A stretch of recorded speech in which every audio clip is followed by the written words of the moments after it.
Hello everyone, how's it going? Billy Ballgame here, back with another video. I'm just a dude who loves to talk about baseball cards.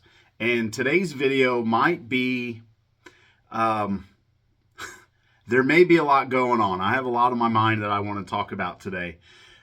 But what I'm going to cover a brief mini vacation we went on this past week. It is Thursday, the 24th of July as I'm filming this video. I want to cover a recent trip that we went on and a pickup I made while I was gone at a local hobby shop where we were visiting. And I'm going to wrap this video up by giving my thoughts on SGC. So this video may be all over the place. I've got a lot on my mind, a lot I want to talk about. So buckle in. It might be a bumpy ride. We'll see. I'll get through this as best I can. So the last 3 days we were in Springfield, Missouri, which for those of you who aren't from Missouri, Springfield is the third largest city in the state. It's in southwest Missouri. It's about 2.5 hours away from where we live. So the plan was Wednesday morning to leave about noon and head down there and get checked into our hotel early afternoon and get some food. Well, our plans were delayed. One of our dogs, our oldest dog, he was almost 18 years old, passed Wednesday morning, so we had to deal with all of that. And so his name was Fender, not like on a car, but the guitars. And he was a miniature long-haired dachshund, and he was an ornery, amazing little ninja, just sweet, awesome dog. So he passed away Wednesday early or late Wednesday morning. I think he would have been 18 in November of this year. So he definitely lived a long, healthy life, but that was rough to deal with Wednesday before we left for Springfield. So we ended up leaving, I think it was about 4 o'clock in the afternoon, and drove down to Springfield. So my son was in the Missouri State Honors Choir, and it's really an amazing opportunity and an amazing thing for him to be able to participate in. So there were 215 kids from 4th, 5th, and 6th grade chosen through auditions across the entire state of Missouri to be involved in this honor choir. And my son was selected for it, and it was just an amazing experience for him. They put on an amazing concert down in Springfield, and we had a great time. So that was Tuesday. They did their concert, and then we left out on Wednesday.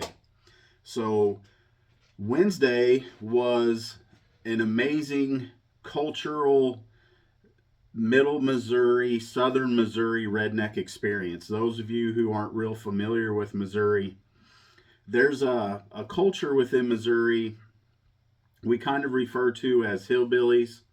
And historically, the area is down in the Ozarks, which is Branson, Missouri's down in the Ozarks, Springfield, Missouri's in the Ozarks. A lot of southern and south central Missouri is the Ozarks. And so Wednesday we got up and went and ate breakfast, and then went to Bass Proshops, the headquarters in Springfield, Missouri, which it's just an amazing place to be able to go walk around. Like the vast majority of what we did Wednesday, we spent all day, didn't cost us anything. So it was like free hillbilly haven vacation for a day. Took the kids and my wife to Bass Pro Shop, walked around in there for a few hours. And the original Bass Pro Shop down in Springfield is a destination. Like you have to go to Bass Pro, the original Bass Pro, if you're ever down in Springfield. Then we went to a small museum. I think it's the Missouri Museum of Natural History, they call it. Where we explored some dinosaur fossils and just different interesting and unique history in Missouri down there. And then kind of the piece, the creme de la creme, if you will have it, we went to Lambert's, and Lambert's is home of the throwed rolls, not thrown rolls, throwed rolls. And this place has been open since 1947. And again, it's an attraction. Like, it's a dining experience that you can, it's just unique. I'll put it that way. So you raise your hand up and they throw these huge baseball or softball size yeast rolls to you, and you can cover them in butter or honey or sorghum molasses, and it's just a whole lot of fun. The kids really enjoyed it. I wanted the kids to be able to experience that. I ordered a barbecued pork steak, was my meal, and a lot of people outside of Missouri have never heard of a pork steak before. And what a pork steak is you've got a pork butt that a lot of pulled pork and stuff like that is made from. It's the shoulder of the hog, front shoulder. And a pork steak is a cross section, a slice of that is smoked and has a bone in it, and it's amazing. And a lot of people, even in Missouri, don't know what a pork steak is. But if you get outside of Missouri, a lot of people will look at you like you're insane when you talk about a pork steak. And mine, it's brought out, my meal was brought out, no kidding, on a frying pan. So I've got a pork steak, baked beans, and a potato salad brought out to me on a frying pan, like no joke, a frying pan. So it was an awesome experience. We had a whole lot of fun, and it's just amazing what you can do with little or no money if you're creative and adventurous enough. And so that was a whole lot of fun. We had a great time on Wednesday.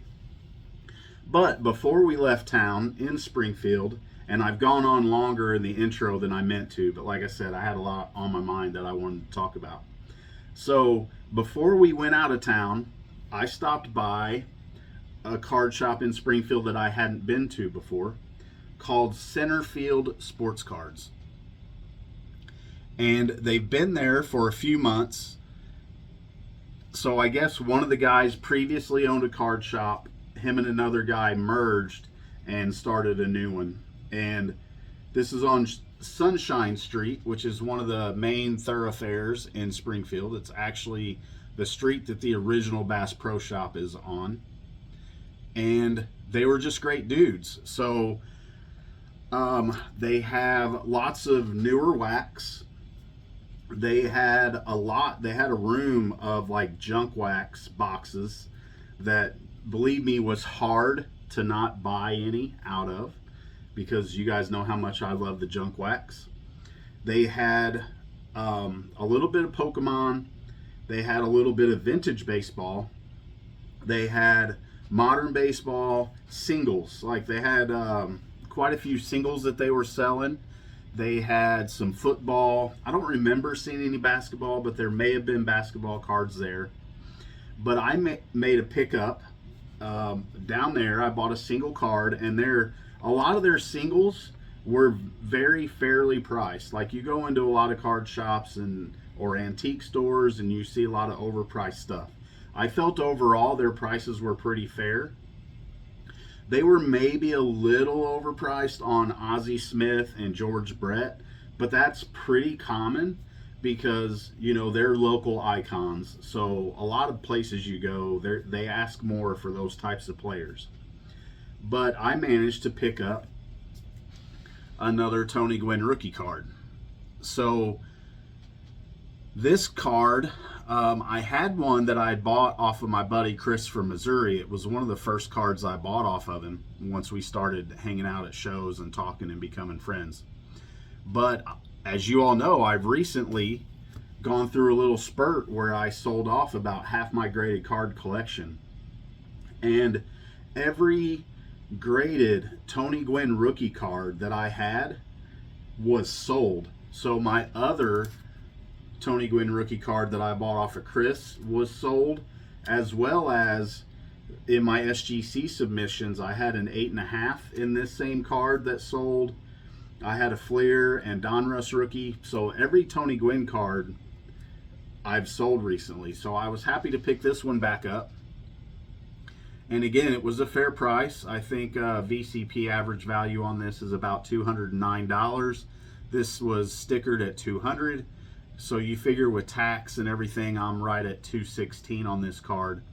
And again, this is an old PSA label, but I looked this card over pretty well, and I really do think that this card would hold up with their modern grading standards. So you can see the back. It's just a really sharp card, and I didn't really care that it was in an old holder because I thought it was really sharp. Now, my buddy Justin from Go Crazy Card Collecting pointed out to me that in my previous video, I mentioned the next card I'm going to show you was going to be my only purchase this month. Well, this was a surprise pickup.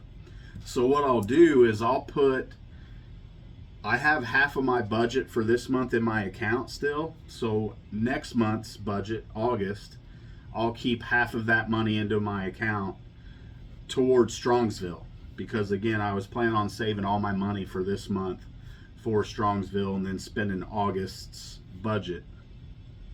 But I'll just half it to add that to my Strongsville budget. But the main card that I talked about that I'd picked up in my last video that Justin reminded me of, saying that it was going to be my only pickup this month, was another 83 Topps card. And again, I said I wasn't really going to start working on Nolan Ryan player run cards or anything like that, but I was scrolling through eBay auctions that were ending soon and came across this one, and I decided I would throw a bid out there. So all in, I'm about $39 and some change into this card. And again, just another sharp one, fairly cheap. I was also bidding on an 86 Topps Nolan Ryan in an SGC 9 that I got beat out on. And again, I don't plan on building or working on a Nolan Ryan player run. I plan on focusing on rookie cards, but occasionally something like this will happen where I'll come across something that's really nice and affordable, and I will feel like I can't pass it up, and that's what I did in this case. So speaking of last video, I've gotten an amazing amount of comments. I've gotten like 70 something comments on that video, with you all, for the most part, letting me know if you would choose a card from column A or from group A or from group B. And I think it's a pretty tight race. A few of you sat on the fence and said they're both great and I would take a card out of either group. And I mean, of course, right? Like, I'm the same way, because again, they're all awesome cards. But I think maybe later this week or going into the weekend or early next week, I'll tally up those votes and give you guys an update on what your thoughts were on those two columns of cards. And I think it's a pretty close race. So I look forward to doing that. I planned on doing it on this video, but I just didn't want it to be too long because, like I said, there's a lot on my mind. So before I transition to SGC, I want to say rest in peace, Ozzy Osbourne, the Prince of Heavy Metal, aka the Prince of Darkness. Rest in peace, Ozzy Osbourne. I mean, you can put him up there with the all-time greatest vocals in the history of music, especially rock and roll music. I think you can put him up there without question with Michael Jackson and Elvis Presley. Like, Ozzy Osbourne, to me, is as big as it gets within the history of music. So rest in peace, Ozzy Osbourne. It was definitely a sad day when I heard about that. And then today, I found out that Hulk Hogan had passed. So once again, just a huge, just cultural icon of the 80s and a huge part of my childhood. And so, rest in peace, Hulk Hogan. I was a huge wrestling fan when I was younger and have watched a lot of it over the years. And say what you want to about wrestling. We all know it's scripted and predetermined and all that other stuff. But when you've got almost 7 foot tall and 300-pound dudes flying around out there, jumping and flipping and doing all the crazy stunts and athletic moves that they do, you got to tip your hat to professional wrestlers because they are tremendous athletes. So let me see. I think that's it that I wanted to touch on. Like I said, my mind is going 100 different directions, a lot on my mind that I want to talk about. So this morning when I woke up, I brush my teeth, I take my medication, I get in the shower, and my vitamins and all that stuff. And normally what I do is I listen to my buddy Greg from Midlife Cards videos in the morning as I'm getting dressed, listening to him while I'm in the shower. And so his topic was Peter's resignation from SGC, based off of him watching Neo's Cards and Comics video. I think that's the name of his channel. I apologize. And so you guys know that since I started my YouTube channel, I've been an SGC supporter, and every submission I have sent myself in the last, I don't know, 2 or 3 years has been with SGC. And SGC for me was an amazing option as an alternative to PSA. I own a lot of PSA graded cards, but I prefer SGC. Either grading them myself or buying them graded in SGC slabs. I like the look. There's a lot about the company of SGC when it was a standalone company that I like. Again, as an alternative to PSA. And we all know the reasons why. The customer service, the quick turnaround, the looks in the slabs, the consistent grading, all those things that made SGC different, and in my mind make it stand apart from PSA, make it stand on its own and be a viable alternative for us, those of us that aren't huge fans of PSA, for whatever your reasoning is. And I won't get into mine because this isn't a bash PSA video. But I think, and it's been talked about ad nauseum within the YouTube card community and in the hobby in general. But I think that since collectors bought SGC, that little by little chunks of what made SGC truly what it is have been chiseled away. The more and more collectors universe has put their stamp on SGC, the more SGC has become PSA-ified, I think, is part of the comment I left on Greg, my buddy Greg from Midlife Cards video. We've seen their grading get more inconsistent, which I feel personally, and which is a big part of the reason why I haven't been submitting cards to SGC, is because I think these last 3 or 4 grading submissions that I did, maybe 2, the grades were not as consistent. And we saw the turnaround time increase. On top of that, I haven't really had to deal with their customer service, so I don't know if that has changed or not. But those are the 2 biggest things for me, is the consistency of grading and the turnaround time, and a big reason why I submitted with SGC, along with the looks of the cards and the slab. And since they were purchased by collectors, I've said I will continue to support SGC until the point to where SGC no longer resembles the same company and provides me with the same services. And I've started to feel that within my last few submissions, and that's a big reason why I haven't submitted cards to SGC.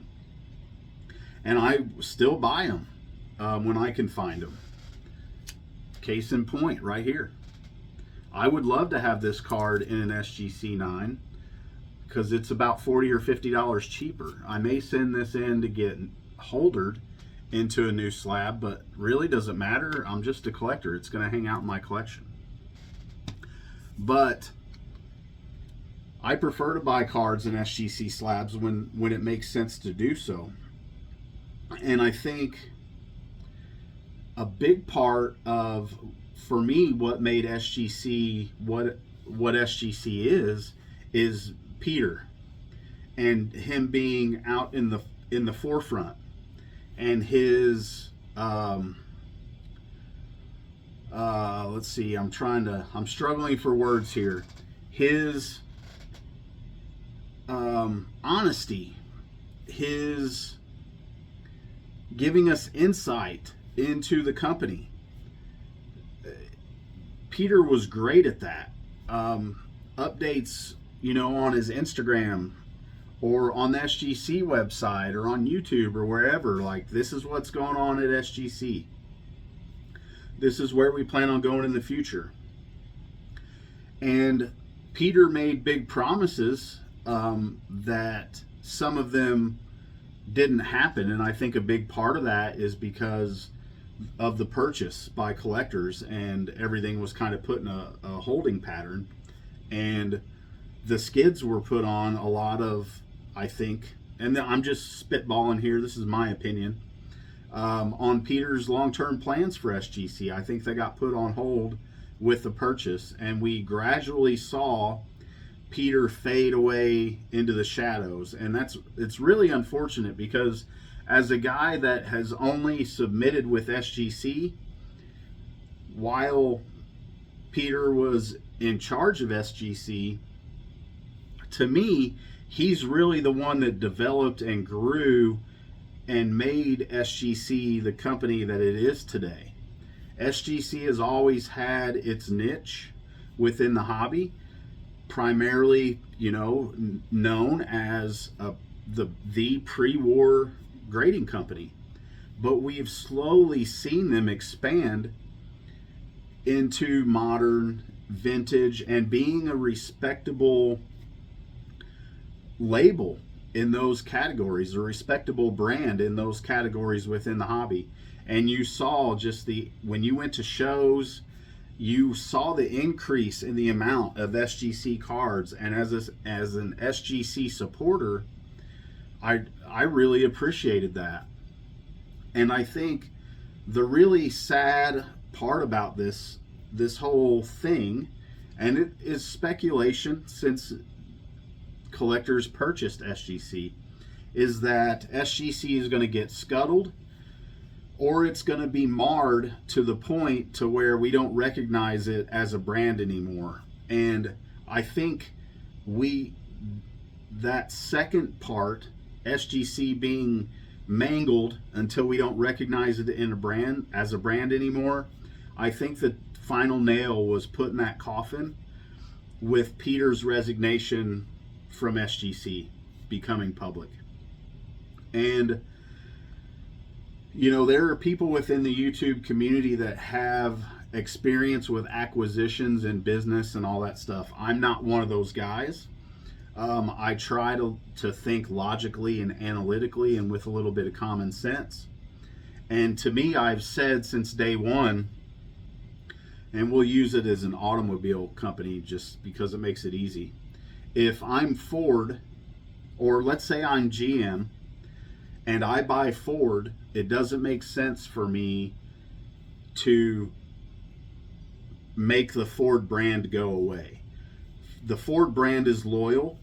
The owners of Ford products are loyal, and Ford is an alternative to GMC. Now, on the business side, and Greg brought this up in his video, and they don't care about that. They care about maximizing profits, and I understand that. but to me, as the collector side of it, it's sad and it's frustrating. So I will continue to support SGC. I will continue to buy SGC slabs when it makes sense to do so. Right now, again, and it's been this way for a long time, my collection is split about 50-50 between PSA and SGC slabs. And it will probably remain that way going forward, even though I would love for every card in my collection to be in an SGC slab. It's just not always the best purchase or practical to go about it that way. So to me, it's just kind of sad to know that this is the way I look at it. This is from the outside looking in. This is just me throwing my 2 cents out there. Peter, still the head of SGC, had a lot of equity, sweat. I don't know if blood, sweat, and tears applies here, but Peter had a lot invested in SGC and growing it and making it the brand it is. Collectors comes in and buys it, which is a huge conglomerate. And I'm sure, and we've talked about it, and some people have done a great job at talking about this, my buddy Greg Miller being one of them, that I'm sure that Peter feels marginalized and pushed to the side because now, the big corporate, all the suits come in and they start tweaking, and I'm sure that gradually, SGC has come to be seen, and I don't want to put words in anybody's mouths. Again, this is just my opinion. I'm sure that's frustrating for Peter from the inside, seeing SGC going through these changes, and probably a lot of them aren't by choice. A lot of them are from the suits at Collectors. I can't think of the guy's name right now, but the guy that's overall in charge of all of Collectors grading brands, I'm sure he had a lot of input and a lot of tweaks and suggestions that he was making to SGC to maximize their profits for the parent company. And I could see how that would get frustrating. And I don't know Peter. I've never met Peter. I've never spoken to Peter. But from what I have seen of him, and my opinion of him, is he seems like a guy that would stand on integrity and what he thinks is right, and that he would stand up for and defend his brand of SGC that he's spent so much work trying to curate and develop. And so it's not hard to see the writing on the wall of Peter stepping aside. As a collector, it sucks. I hope that he can find himself in the grading community with another company. I'm sure with what he's done at SGC, if he chooses to go that route, he'll be in demand. There are other grading companies out there that I'm sure could use his services. Let me throw something crazy out there. This just came to me. And again, pure speculation, but how crazy would it be if Peter went and took over Beckett? Like, everybody talks about the turmoil that Beckett has gone through over the last 3-4 years. How crazy would it be if Peter moved over there? Just spitballing, just a thought. It just hit me. But a company like CSG, there are companies out there that without a doubt could benefit from Peter's services in the right capacity. So I hope he lands on his feet. I hope that the SGC brand continues, even though it's difficult to say because it hasn't really continued. It's evolved since they were purchased by Collectors, and I don't think in a positive way for the most part. But I hope the things that matter to collectors and supporters of SGC continue, i.e., especially the looks of their slabs. I hope they don't change their slabs and their flips. the main grader guy at Collectors was saying he thought that they would downsize SGC and have it move forward as kind of a boutique grading company. And I think as SGC's demand has increased, and even though it's gone down here in the last 5 or 6 months or however long, I think SGC has grown because the demand made it grow. And I think if they downsize it too quickly and move graders from SGC to PSA, I think that is not good for people planning submissions to SGC in the near future. Depending on how much is moved and how quick, it could cause huge backlogs in SGC again and cause the backlogs to increase even more.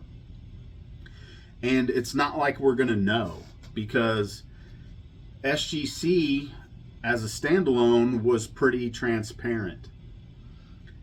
PSA specifically, and Collectors in general, has never been known for transparency. So I think we could wake up 2 or 3 days from now, and again, I'm just spitballing here, there could be 2 graders at SGC and we wouldn't know anything or hear anything, because that seems to be the way that PSA and Collectors does business. And I think less transparency is not good for the hobby. As my buddy Greg mentioned in his video, fewer choices is not good for the hobby. So I definitely don't want to see SGC's brand go away. But if SGC becomes an abomination of what SGC was a year or 2 ago, you may as well just shut the doors and shut it down, because people grade with SGC for an alternative to PSA. And if SGC becomes an abominated version of PSA, you may as well shut it down, because those that support SGC, I don't think will continue to support it. And this is just me speaking. Once again, I don't like to do these types of videos because I'm not a hobby news channel. I'm not a guy who really likes to strongly voice my opinion. But this is a topic I had to touch on because I've been a supporter of SGC since 2021 or so. 2020, somewhere around in there, I sent my first submission to SGC in, and have done so with every submission I've done since. And I've graded a lot of cards through SGC over the years for myself, and for my buddy Chris from Missouri. And so I just don't want to see them become a bastardized version of what SGC stands for. But it's unfortunate as a hobbyist, I don't have a say, and it's unfortunate as hobbyists in general that none of us have a say. And to a certain extent, that's capitalism, right? But again, we can voice our opinion with our dollars. And I'm not telling anyone to go out and boycott Collectors and boycott PSA or SGC or any of that. All I'm saying is put your money where I've put my money where my mouth is, because I'm the one flapping my gums right now. But vote with your dollars. If you don't like the way PSA has gone as a company and Collectors has gone as a company, don't grade with them. Like, they can tell us what they're going to do and do whatever they want to do, because we have put them in the position as hobbyists to be the largest company in the grading space, and Collectors has a huge footprint, and monopolies aren't a good thing. And maybe it's not us as collectors, maybe it's just an overall encompassing view of the hobby. Flippers, dealers, hobbyists, we have all collectively put Collectors in the #1 spot in the hobby. And I think as a whole, the way that they have taken the hobby isn't good, at least for collectors. It might be great for flippers, and to a certain extent, it's not even great for flippers, because how many videos have you guys watched where a card comes back a 6 or an 8 and then gets resubmitted and comes back as a 10?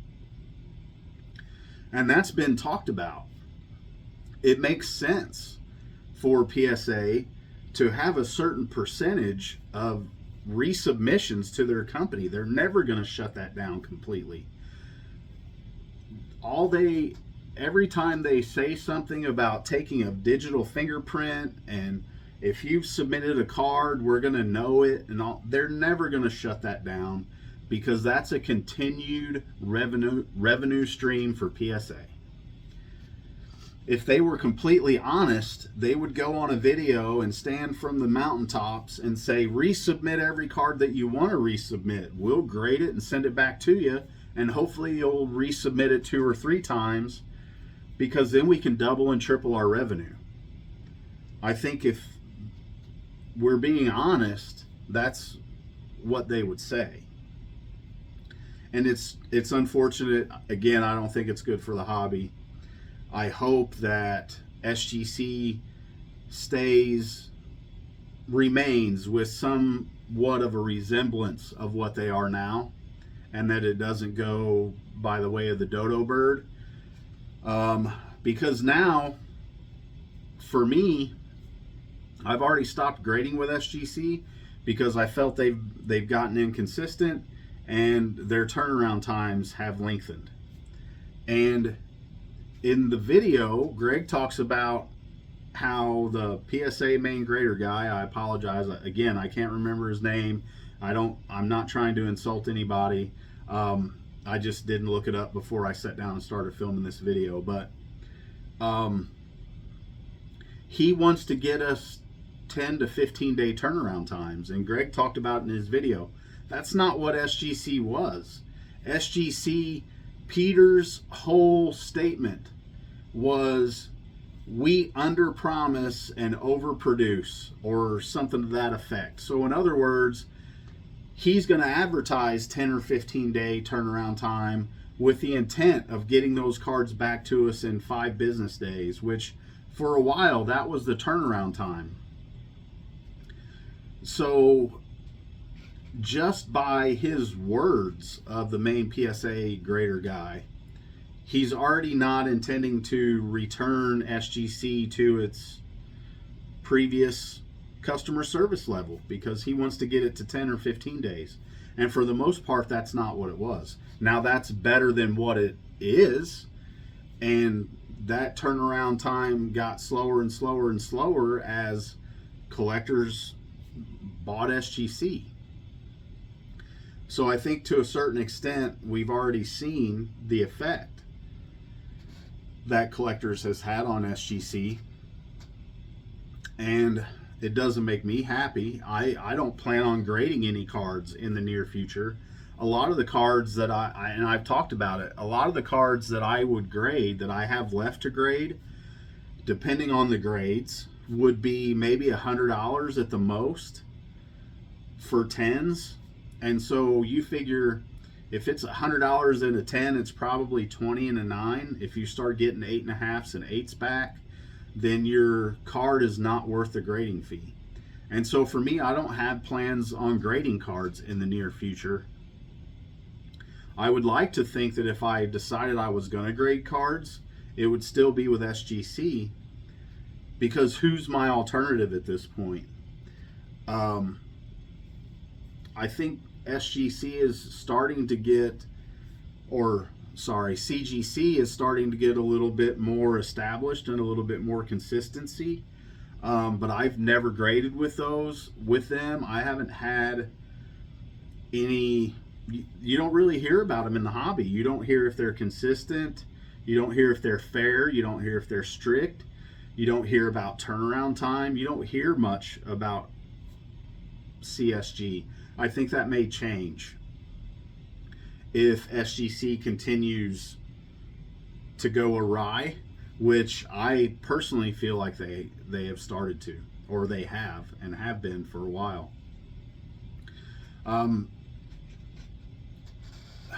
I'm not going to grade with Beckett. And I think if Beckett could return to what Beckett was 3, 4, 5 years ago, I think Beckett would be a viable alternative. I probably would not grade with them personally. I just, to put it bluntly, I think I've gone down. I'm established with PSA and SGC is who I buy. I'm not a huge fan of Beckett's slabs. I don't mind the slabs so much. I don't like the flips. I think the flips are terrible. But again, this is just one guy's opinion. So for me, Beckett isn't a viable option. CSG right now isn't a viable option. I was all in on Tag when Tag was doing the build-up, the run-up to their launch. And I really like the looks of Tag. But to be honest with you, I don't have any cards that are new enough to where it would justify me submitting cards to grade with Tag. In all honesty, I know they've backed their, I think they'll grade like, I think 1990 and newer or somewhere around there. I don't have a lot of those cards hanging out that would be worth the justification for grading. So Tag isn't a viable option for me. Even though I think they look amazing and I really like their transparency and their report that basically equals to grader's notes, but it's way more in depth. I think that would be huge for the hobby. But again, this just goes to show you that a monopoly and a large company like Collectors having 90% of the market share isn't good for collectors. Because how long have we been clamoring for grader's notes and we still don't have grader's notes? So again, Collectors and PSA, they're going to give us what they want to give us when they want to give it to us, because we allowed them to get to that point within the hobby. And so if you're tired of that, vote with your dollars. Again, if you're happy with PSA, grade with PSA. If you're happy with SGC, grade with SGC. Grade with anybody. Is HGA still around? If you're happy with HGA, grade with HGA. Do what you want to do and what you feel is right for your collection and the best for your hobby dollars. For me, if I'm going to grade my own cards, currently it's going to be with SGC and that's it. But I don't plan on doing that. So, again, lots of thoughts. This will be an ongoing, evolving process, I'm sure. I thought about when I heard this today is putting a big order together and sending it to SGC. But the cards that I would grade that don't make sense to grade now, it's not going to make sense to grade them in 6 months anyway. So why bother with it? But part of me wanted to do a sample for, okay, these cards were submitted right as Peter was leaving, and then here's a submission I want to send out 6 months or a year from now, and these are what I'm getting back now that Peter's been gone for 6 months or a year, just to kind of compare. But it would be an exercise in futility, I feel, at this point, so why bother with it? So I'll just keep plugging along, doing what I do, buying SGC cards when it makes sense. If I pick up an ungraded card that it makes sense to grade with SGC, then I'll go ahead and submit it to SGC. But it's probably going to be vintage. It's not going to be a card that I would hope to get a 10 on, because SGC has always been tough for 10s and gotten more tough on 10s, you know, as time has progressed since the purchase by Collectors. And so probably any cards that I send in at all will be 1980 or newer, or 1980 or older. Like any stuff from the 80s and 90s that I have, I probably just won't grade it. I'll probably keep it raw and then at some point I'll buy graded versions of those cards that I really want graded in my collection.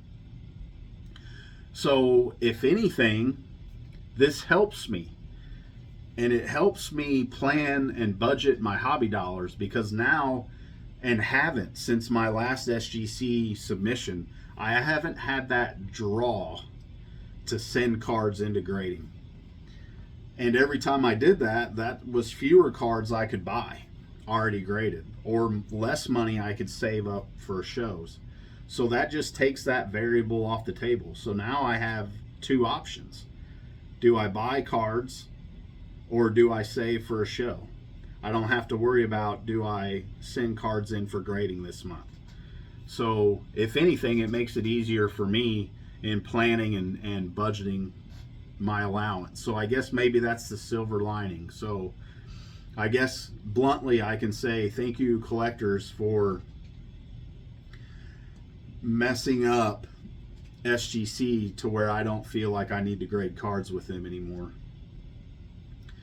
But it sucks that Peter, who was a guy I truly felt, unless he's the greatest actor in history, he's a guy that I really felt cared about the hobby and was involved in the hobby and cared about the SGC brand and cared about SGC submitters, graders, purchasers, customers, I guess we'll call them. He seemed like a guy that genuinely cared, and I think that's one of the worst things about this whole situation is now that guy may no longer be involved in the hobby and as a brand ambassador, and I think that's really where Peter was his best self, was as a brand ambassador for SGC. And that doesn't mean, and he's a young guy, I'm sure he'll land on his feet, he'll recover. Like I said, if he wants to be involved in the hobby and another grading company, I'm sure he will have suitors, but he's SGC Peter to me, and he probably always will be. And I hate to paint him into that corner, because there's probably a lot more to Peter than just being SGC Peter. But just, again, what a positive brand ambassador for SGC he was. And I hate to see him kind of, again, from the outside looking in, being pushed to the side and marginalized and end up resigning. And again, we all saw the writing on the wall. Peter seems like he's a guy that's going to defend and back his guys and his brand, and I could see how that could cause friction. So maybe Peter's resignation was voluntary. Maybe it wasn't, and we'll never know. But I wish Peter the best, and I wish the SGC brand the best moving forward, because I think the SGC brand being strong, even though it's under collector's umbrella, still gives people an alternative to grading with PSA for now, because there's not really much of a other option out there. Again, unless you're going to grade with CGC, which go for it. If you like them, go for it. I don't have anything wrong with them or anything against them. Just in my opinion, when they came into the sports card market, there was too much change. Grading scale, flips, they're on their third iteration of a flip. They're on their second grading scale. They've changed their name. So they've got to establish some consistency, I feel, before they start getting any traction in the hobby. And hopefully they're on their way to that, because I think my fear is 6 months, a year, 2 years, SGC will no longer resemble what SGC was. And we need an alternative to the collector's umbrella, whether that's Beckett or CSG or Tag or whoever it is. They have too much control, collectors does, in the hobby, in my opinion. You could send them an amazing 10 that they give you a 4 on, and there's, at this point, what are we going to do about it? Like, there's nothing we can do about it other than if you're the guy that submitted it knowing it was a 10 and got a 4 or a 6 or an 8. There's nothing you can do about it other than submitting another card. And I think that that is what Collectors has brought to grading and brought to the hobby. And it's really unfortunate to see what grading has become in the last 2 or 3 years. Like, I think pre-pandemic and during the pandemic, it was consistent. I think it was fair. I think it was a reputable service within the hobby. And I think the further we get away from that, the more it is no longer a reputable service in the hobby and no longer something that I feel is positive for the hobby. So it gives all the it gives the group that falls into the anti-grading column more fodder, and that's fine. That's their opinion. Everybody can have their opinion. I don't have a problem with any of it. Just understand that all of it is just that. It's all opinion. But I think the more shenanigans that fall within the hobby in the side, the grading space, the more of those voices that you're going to hear, the more people that are going to turn away from grading and stop grading altogether. And I don't think that the hobby will flip completely to where everybody is anti-grading, or even the majority of people. I don't think it'll flip to where the majority is anti-grading. But in the last few years, the anti-grading voice within the hobby has gotten louder. And I think that this will continue that. This will be a continuance of that. And again, it's an opinion. They're entitled to it. And to a certain extent, I can't say that I disagree with it. I just like graded cards for all the reasons that I like graded cards. And at this point, I don't see it changing anytime soon. But again, it's just one man. So I'm sure this will be a big story within the hobby in the next few days or weeks to come. I don't, at this point, plan on speaking on it anymore because, again, I'm not a hobby news channel. I'm not a guy that likes to bring negativity to my channel, and I'm not a guy that likes to put my opinion out there. I just am a dude that likes to plug along and do what I'm doing within my collection and have my YouTube channel be a big reflection of that. So I don't like diving into these types of topics. So I can't say that I won't, but at this point I don't plan on coming back to this anymore. But we'll see. So stay tuned to the channel. Like I said, next video, I'm hoping to have an update on the column A, column B debate, which again, I think that video is at like 450, 480 views, somewhere around there. But it's gotten like almost 80 comments. And so for this channel, that's a lot of comments on a video with less than 500 views. Like, I've had some videos with more than 1,000 views that don't have 70 or 80 comments. So I appreciate all your feedback on that.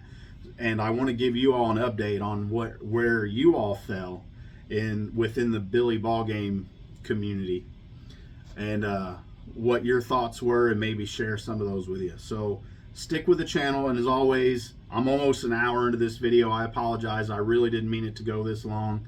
But like I said, I had lots of thoughts. So if you're still with me and you're not subscribed, if you do so, I would appreciate that. And as always, if you'll drop a like on this one, I'd appreciate that also. So until the next one, I hope everybody has a good one, and I'll talk to you later.